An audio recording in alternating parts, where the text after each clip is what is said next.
Hey there, menopause hotties. Yeah, you heard me. This episode of The Joy Reid Show is brought to you by one of my favorite new obsessions, The Tamsin Show. So let me ask you a question. What if midlife wasn't the end of the story, but instead the start of your strongest, baddest, fiercest chapter?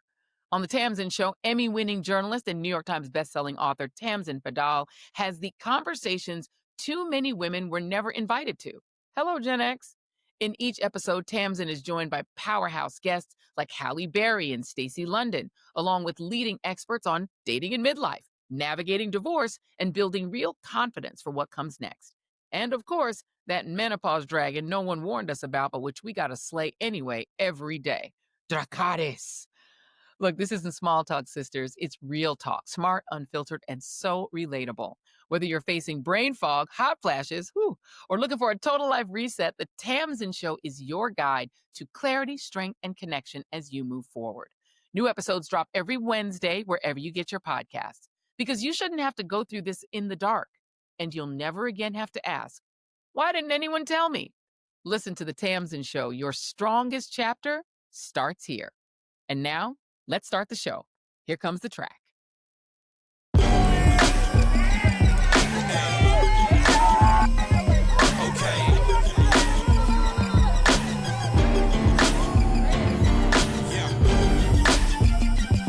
Welcome to the Joy Reid Show. With the Trump regime becoming more and more blatantly authoritarian, including putting armed National Guard troops in blue cities and essentially occupying the nation's capital with troops largely from the states of the former Confederacy, state officials, from mayors to governors, are increasingly the one thing standing between U.S. citizens and a complete loss of civil liberties. Recently, the Joy Reid Show sat down with Maryland Governor Wes Moore to discuss how he, as a governor and a decorated military veteran, plans to respond. Governor Wes Moore, thank you so much for having us. I'm honored to have a seat at the table. Listen, it's your table technically, but I appreciate being at it with you. I want to start by, I want to show you this. I'm going to hand you my phone. This was posted on Threads a short time ago, and it's a military checkpoint set up by the Trump administration, but that is in Tacoma Park, which technically is in Maryland. What's your reaction to the fact that it appears, at least, if that is to be believed, that this military occupation of D.C. is starting to creep into your state? Well, I can tell you right now that there will be no military incursions in the state of Maryland because nobody has the authority to be able to put troops, especially if you're talking about Maryland Guard troops, in any of our streets unless the authority comes from me. But this is what we are seeing in Washington, D.C. is not even just a stretching of the law. We are seeing a direct and blatant push and eradication of the fabric and the intent of the law in the first place from this administration. So I do want to be very clear. If you are not willing to be part of the solution, keep our names out of your mouth. Governor Moore making headlines and no apologies as he takes direct aim at President Trump. And I will never activate members of our National Guard for theatrics. That vow delivered on CNN days after the president blasted Baltimore's crime and deployed federal troops in D.C. And then you have, of course, Baltimore and Oakland. Can I ask you about the fact that we've seen this administration, in addition to what they're doing in the nation's capital, which I want to dig more into. In the state of California, they simply inserted the military. They inserted the National Guard over the objections of the governor. So they're not active duty soldiers. Active duty soldiers over the objections of the governor. Donald Trump, without consulting California law enforcement leaders, commandeered 2,000 of our state's National Guard members to deploy on our streets, illegally and for no reason. This brazen abuse of power by a sitting president inflamed a combustible situation, putting our people, our officers, and even our National Guard at risk. If that were to happen in Maryland, what happens? Well, the president does have the authority for active duty soldiers. He is the commander-in-chief of the United States active duty military. But National Guard their commander-in-chief is the governor. The Maryland National Guard, the people who, when he's talking about activating National Guards, the Maryland National Guard have one commander-in-chief, and that is me. And the Maryland National Guard knows they do not move or they do not activate unless the order comes from me as their commander-in-chief. And it's something that I do take very seriously, where since I've been the governor, I have had to activate the National Guard in times of crisis, in times of emergencies, in times when there was a unique circumstance that the National Guard was trained to be able to take on. Municipal policing functions is not one of those things. And so as someone, particularly as someone who has had to deploy, as someone who's had to put on the uniform of this country, and proudly so, but I did it also with the understanding and the belief that the commander-in-chief was doing what was in the best interest of not just accomplishing something that was mission critical, but something that was done with the intent of making sure that I was going to be safe and my family was going to be taken care of. That does not qualify in this situation. And so I have been crystal clear, and I will continue to be crystal clear to the White House and to anyone else. The Maryland National Guard will not be activated, and I will not authorize them to be activated unless it is clearly mission critical or mission aligned. Let's talk about this, just two points on that. Number one, because you are a military veteran, you've done this job. The idea of the United States military, of soldiers, being deployed to the streets of American cities to set up checkpoints as if they're in an occupied foreign country. How do you react to that, just as a veteran, just as a citizen, and as somebody who's worn the uniform? It's so dangerous, both because that's not what we're trained on, and it's not what we signed up for. There's nobody who signed up to become a member of the National Guard who said, I cannot wait to do municipal policing functions.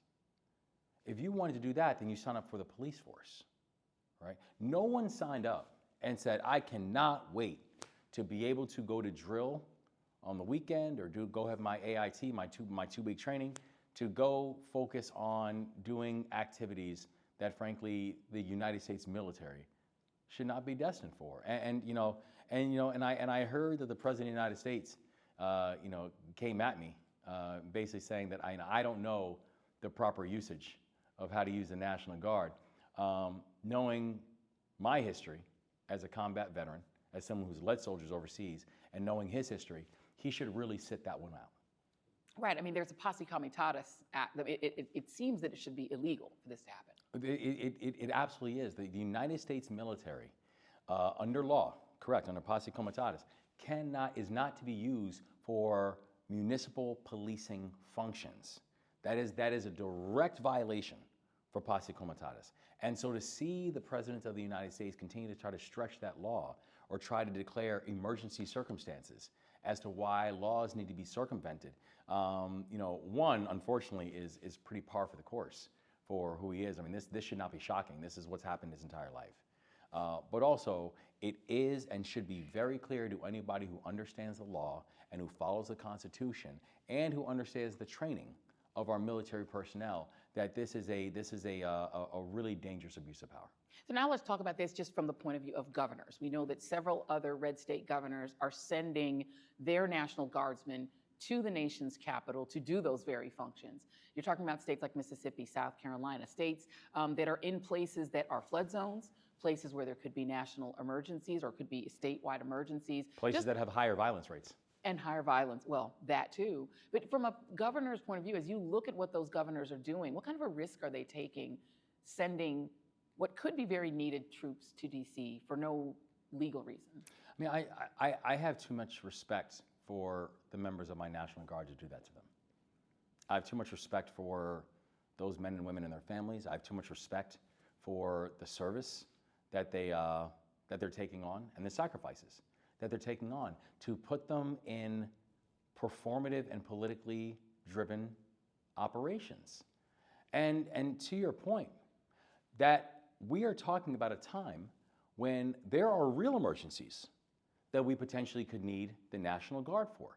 Where just weeks ago, I activated our members of the Maryland National Guard to go serve on standby in Western Maryland when we had historic floods, when we literally had to send boats up to the second floor of a schoolhouse so children could be saved. because the first floor is completely washed out. And part of the reason why we had to send the National Guard to go provide support to the people of Westernport and to the people of Allegheny and Garrett counties is because, for example, their firehouse, where the fire department was washed away. And so we needed the National Guard to go provide additional supports. And on my instructions, they moved and they mobilized and they did a beyond admirable job of being able to make sure they were fulfilling the mission that they were laid out to do. What about a governor who is dealing with a crisis, an emergency? And you go and you look at your adjutant general and you say, we need to activate the Guard to help in X, Y, and Z. And it's like, oh, sorry, they're actually patrolling the streets of Washington, D.C. And for what? So I just have too much respect for these men and women who are serving to go do something that frankly does not need to be done by them, and particularly because they are not trained for that in the first place. So do you believe these governors are doing this for strictly performative reasons? I can't speak for them, but I know that ain't gonna be me. Yeah. Let's talk about this because, before we started this interview, I was saying to you that one of the costs of this current Trump 2.0 administration is that they seem to be diminishing, I would say, the esteem of so many political offices. The Secretary of Defense is a TV host from Fox. And as a former cable TV host, there's nothing wrong with being a cable TV host, but I'm not sure that makes you Defense Secretary. The head of the FBI is a former podcaster, his deputy, a former podcaster. You could go on and on and on. You don't see people that are achieving these roles out of pure qualifications, and in many cases, they're replacing people with these kinds of qualifications. Yeah. But the role of governors has really come to the fore, because it really is governors that are standing up to the administration. That's right. So for you, what does it do to the esteem of those positions? If now governors also, we're seeing Greg Abbott in Texas redistricting the state at Trump's command. What's the danger, if you think there is a danger in that? Well, I think it actually tracks with this larger degradation of public service that we continue to see from members of the Trump administration. And frankly, you're seeing a slandering of public servants, a slandering of their work, and a slandering of their contribution to society.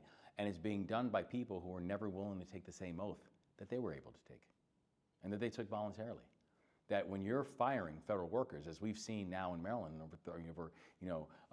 over 10,000 federal workers have now been fired by Donald Trump. People whose job it was to make sure that our food is safe, whose job is to make sure that planes are landing safely, whose job it is to make sure that veterans who are coming back home with PTSD are getting the medication that they need, who are doing cancer research. And they're being told by Donald Trump that your service is now not needed, unnecessary, and maybe never even was, by someone who was never willing to take an oath and actually serve on behalf of other people. And so I think what we are seeing when you're putting deeply unqualified and deeply unserious people inside of major seats within government, it's actually very consistent with what you see, because it's basically showing people, you shouldn't be concerned about me laying off tens of thousands of federal workers, because all these people that we're putting in there aren't necessarily people that you should look up to or aspire to. How has the DOJ layoff extravaganza impacted Maryland economically? How has it impacted Maryland overall? It's impacted Maryland more than any other state in the country. We've lost more federal workers. Now, in fact, I think it's actually over 12,000 federal workers, more than any other state inside the country. And we're talking about a state that has a deep support system within the federal government. There are over 260,000 federal jobs inside of the state of Maryland, and that does not even include the contractors. That does not include the uniformed personnel. That if you look at places like Prince George's County, which is the wealthiest black county inside the entire country, a huge generator and support for that wealth was actually for people who were working in federal jobs, people who started businesses, et cetera. And so this has been a deep assault on not just employment, but wealth creation, and arguably the deepest assault on the state of Maryland. But it is part of the reason why we have been so aggressive when it comes to making sure that our federal workers are taken care of and making sure that we're finding additional ways for them to be able to serve. I mean, we started an initiative early called Feds to Eds, where if you were a federal worker who was fired by Donald Trump, and we knew we had a shortage of educators and teachers inside of our state, we said, if you are a federal worker who is qualified and interested, get them certified, get them trained up, and get them in a classroom as quickly as possible. That initiative alone has been able to decrease the educator vacancies that we had in the state of Maryland by around 10% already. That we've been able to move people into the private sector, because the private sector is now looking and saying, if you tell me they got someone who worked at the NIH with a PhD who's not out of a job, I'd like to know their phone number. Yeah. And so I'm really proud of the way that the state has mobilize, as the state always does in crisis. We mobilize and we take care of each other. But there is no doubt that this assault that Donald Trump has had on the state of Maryland, these are not glancing blows. These are direct shots that we're taking from the federal government. And I mentioned Greg Abbott. I've spent a good deal of today watching the hearings wherein the Texas Republican Party is attempting to pass some really blatantly racist gerrymandered maps in order to reduce the power, quite frankly, and the ability of Black Texans, who are the largest cohort of African Americans in the country, to choose their own representation. California has responded to that by saying that if you take away 2 of the 4 Black held congressional seats and 1 Latino seat, 5 seats that Donald Trump has demanded, California will respond by removing 5 Republicans through gerrymandering mid-census. Will Maryland do the same? Yes, because Maryland has to, that we have to remember that enfranchisement of our voters is something that's deeply important. That when we came on board, that we were able to make sure that we could do things like extending early voting, making sure that more Marylanders had a chance to have their voices heard. And I do believe deeply that you need to have fair maps so that you don't have elected officials choosing their people, but people having the chance to choose their elected officials.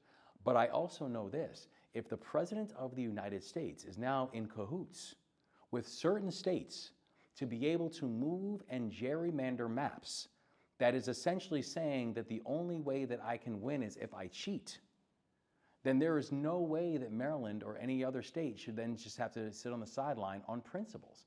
So everything is going to be on the table for the state of Maryland, because you cannot watch these other states continue to change the rules and think that other states like the state of Maryland, are just going to say absolutely not because we set this up, we set things in the way they're going to be.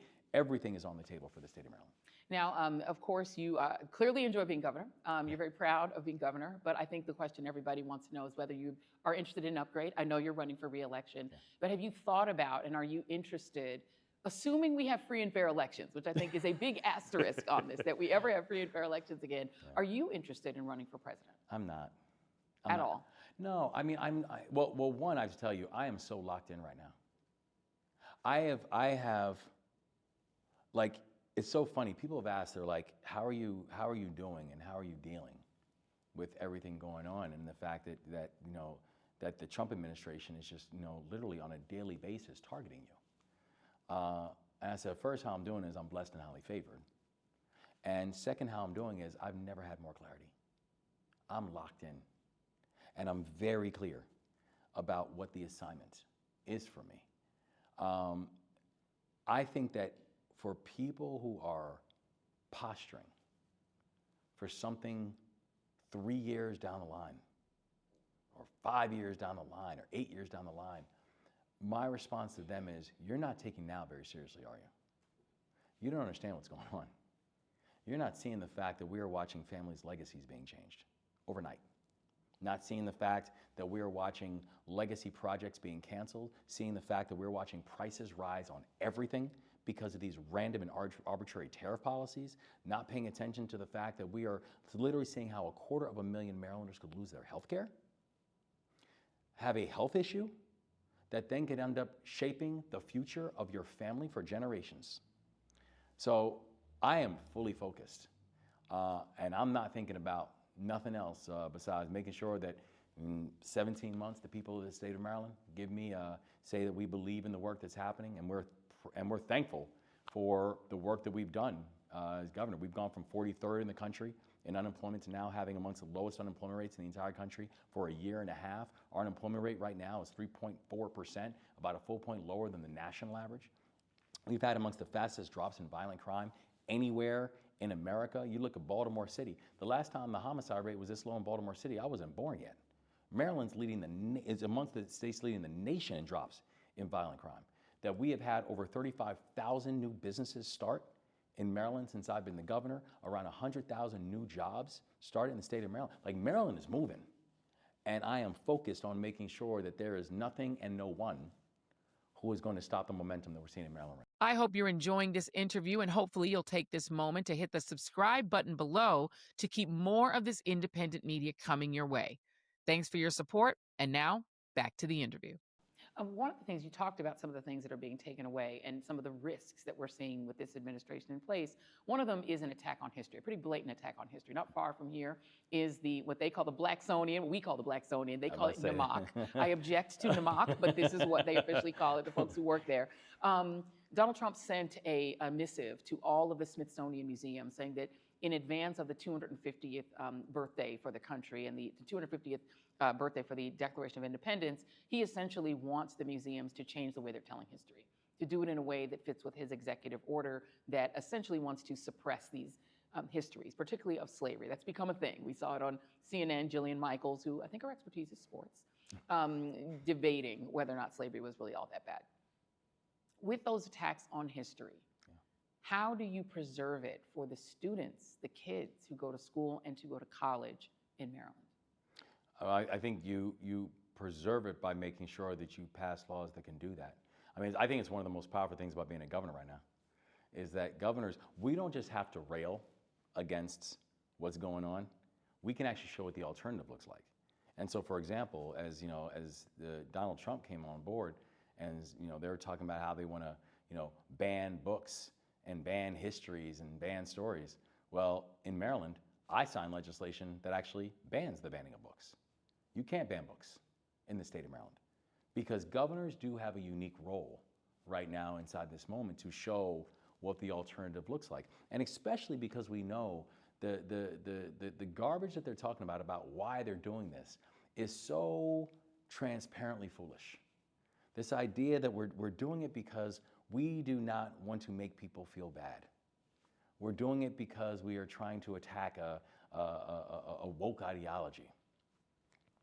The reason they are trying to ban history is not because they do not want people to feel bad. The reason they are banning history is because they don't want people to understand their power.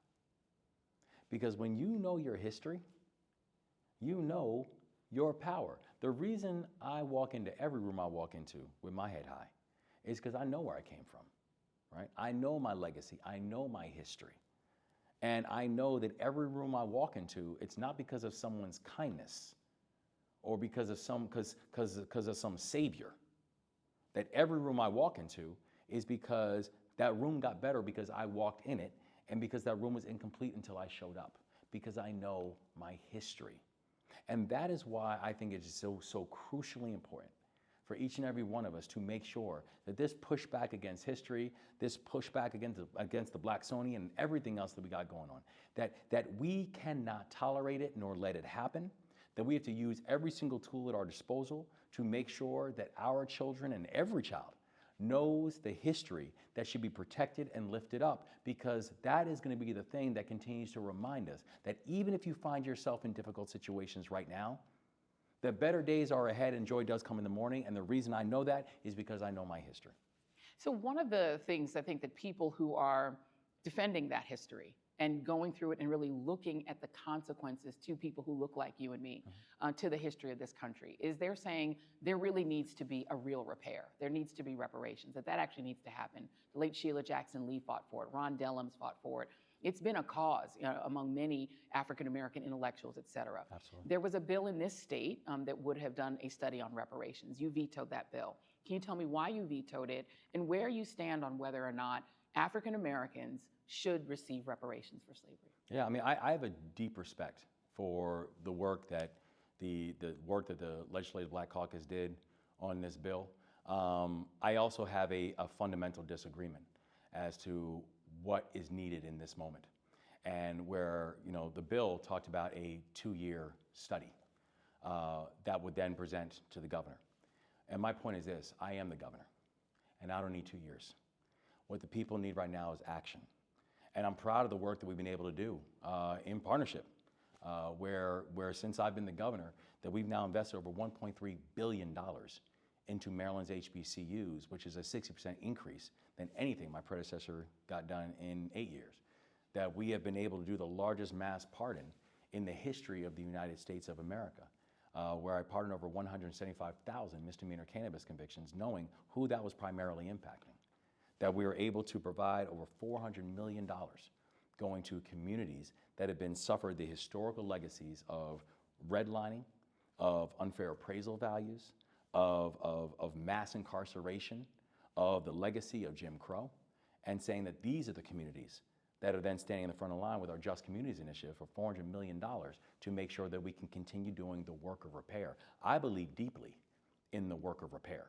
I believe deeply that we have to be able to atone for the unbelievable legacy, not just in the state of Maryland, but around the United States, of what we've seen in the history of racism and the way it still continues to impact communities. I also feel right now what we need is action. And that's why I stand where I stood. And so your idea is that there should be immediate financial assistance, immediate effects right now, and rather than waiting for a sort of cash transaction reparations. Is that where you're going with this? If we have to fix the systems and the structures are the things that continue to combat us. The fact that we still are dealing with inadequate schools, inadequate transportation assets, that we still deal with environmental injustice, that we still continue this day dealing with mass incarceration, that we still continue this day dealing with the fact that we have a racial wealth gap, that when I first became the governor of the state of Maryland, we had an 8-to-1 racial wealth gap. And that's not because one group worked 8 times harder. That's because of the legacy of racism that continue to plague so much of our society. And so my point is that we have to do the work of repair now. What we need is actions right now. And while I have a deep amount of respect for the work that was done with our General Assembly, and a deep amount of respect for the fact that there have been 4 commissions in the past 25 years in Maryland alone that have helped to deal with the history of racism inside the state of Maryland. What we did not need right now is a 2-year commission to study this issue. We need action, and that's what I want to be able to continue supporting in Maryland. You know, one of the things about the history of enslavement is that the quest for cheap labor has never abated in American history. I think we can both agree on that. That's right. And that for many, many industries, still goes on. It still goes on, and there has been a pursuit of cheap labor that has now come largely from Central America, from South America, people who are in this country working extremely hard, long hours, 12 hours, for very little money, sometimes ununionized, not receiving any benefits like Social Security, Medicare, Medicaid, not qualified for it. They can't vote, but they're here, millions of them. And there is a dogged determination among the current administration to remove them all. And I was just this morning watching a press conference. That would break the American economy, by the way. By the way, say more. Well, when people look at the American economy, so that's the thing. Sometimes when you're talking to folks in this administration, the facts are really stubborn things and they get in the way of their arguments. Because if you look at American GDP and American GDP growth, you know what is helping to fuel American GDP growth? Immigration. If you take away immigration from American GDP growth, essentially American GDP is flat. The reason that we have growth, the reason we have seen growth, has actually been because of immigration. Because if you take away immigration and if you take away immigrants from so many of our industries, everything from the construction industry to the healthcare industry to the agricultural industry, when we looked at the crisis and the tragedy of what happened with the Key Bridge in Baltimore, where we had a ship the size of 3 football fields that slammed into the 2-mile-long Key Bridge, knocking that bridge out instantaneously, and we lost 6 people during that tragedy. 6 people who were fixing potholes in the middle of the night, fixing potholes So the roads could be smooth when we all woke up in the morning and had to get to work. 6 people who are all immigrants to the United States. Yeah. So it's just, you cannot talk about American vibrance, the American story, and the American economy without understanding that so much of that is driven by immigrants. And I know it's a very personal story for us. I was raised by an immigrant single mother, right? And I know we have a broken immigration system inside this country. I understand that and I get that. And I know it's been broken for a very long time. But I also know if the president was actually serious about addressing it, he could and he would.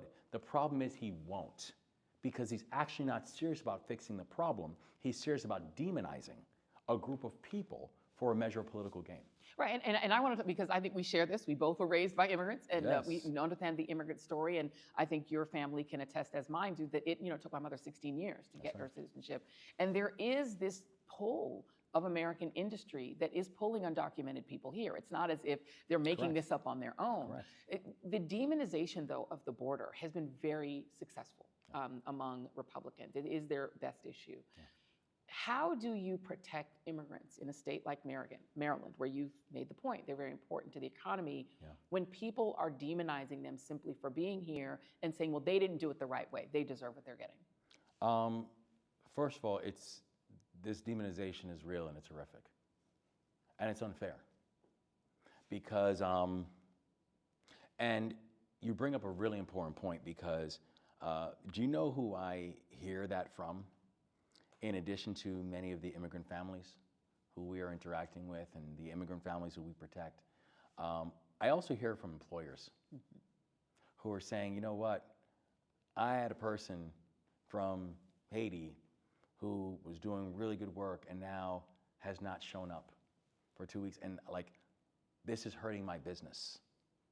Or the person over in Baltimore County who I heard who had a worker who's been there for around 17 years from Ecuador, who is a single father raising a special needs child, who is now afraid to show up at the work site because he's deeply afraid that if he gets picked up, that his child will now become an orphan. So this is something that I think there is a universal understanding of people who are saying the way that this administration is going about doing this work is deeply troubling and problematic. That yes, do we want to make sure we have a secure border? Yes. Do we want to make sure that violent criminals are not in our neighborhoods? Absolutely. Do we want to make sure that we have a humane pathway to citizenship, though? That has to be an important component of it. And what I think things that we can do on the state level is one thing I'm very clear about. When people say, well, what is your measure of cooperation? My answer is this: I cooperate with the Constitution. The Constitution is very clear about what is the role of states and what is the role of the federal government. And so the guidance that I give to the people of the state of Maryland, the guidance I give to my law enforcement, the guidance I give to local law enforcement is follow the Constitution. The President of the United States, nor any of his folk, cannot tell you to do something if it is not constitutional. Follow the Constitution, and that's what we're doing in the state of Maryland. But what we're seeing, Tom Homan gave an interview on CNN in which he said, yeah, we believe that the way someone looks or their accent should provide a predicate to stop someone. That's not constitutional. Exactly. We're seeing people who are being thrown on the ground, who are simply a delivery person or dragged out of cars simply because they're brown. School is about to start in Maryland, around the country. Kids likely are going to be afraid to go to school. Yeah. What do you tell immigrant families here that are brown people or black people who at this point may be afraid to go to work or to school? What do you tell them? And we saw that at the end of last school year, when the Trump administration already began these barbaric practices. And I will tell them now what I told them before, is that we follow the laws here, and we follow the Constitution. And you are going to have a state government and have a local government that also follows the Constitution. We do not make this up as we go along. And we will not tolerate people who are just making it up as we go along. That there are constitutional rights that the people of the state of Maryland and the people in this country have. And that in Maryland, This is going to be a state where we will actually honor the Constitution and follow the laws of the land. The Justice Department has low-key threatened that governors like yourself or mayors who don't comply could also face legal consequences. Your thoughts? That's not making me flinch. I've faced many a tough enemy before in my life. So they can threaten what they want. It's not making me flinch. My exit question to you, the governor, is a lot of us have enjoyed your Instagram feed. We get to see your beautiful family, your wife and kids. You seem to have a lot of fun together. Sure do. And I think it presents a sort of very positive, refreshing image of the Black family that I think we need in this moment, because people are feeling really frightened and feeling really sort of down and depressed. But how do you maintain your center in a world in which families that look like yours are under attack every day? You personally are under attack every day. How do you all deal with it? And how do you deal with it with your kids? You know, I want people to know that Black joy is a real thing. And our family has it. And I know we're not alone. Like, I know in so many of our communities, we see it every single day. And I always believe I will never let anybody steal my joy. I will never let anybody take my happiness or my gratefulness. And as I always say, I never let, people that don't matter too much matter too much. And I just believe that, especially in this time, I hold on to the things that are real. My faith is real, right? My family is real. My friends are real. My commitment to my mission is real.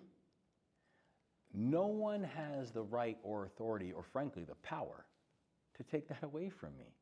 And so the reason that we are out and about, and as people have said, he's governor outside, the reason I am governor outside is because I love what I do and I love the people I serve. And they deserve that. And I always want to be a reflection of them. We are a joyful people. We are a joyful community. This is a joyful state. This is a loving state. We take care of each other and we protect each other. And as we say in Maryland, we leave no one behind. And I want people to know that that is not a slogan, and it's not something that we're doing for a hustle. It's something that is just a deep reflection of the people that I have the honor of serving in this role.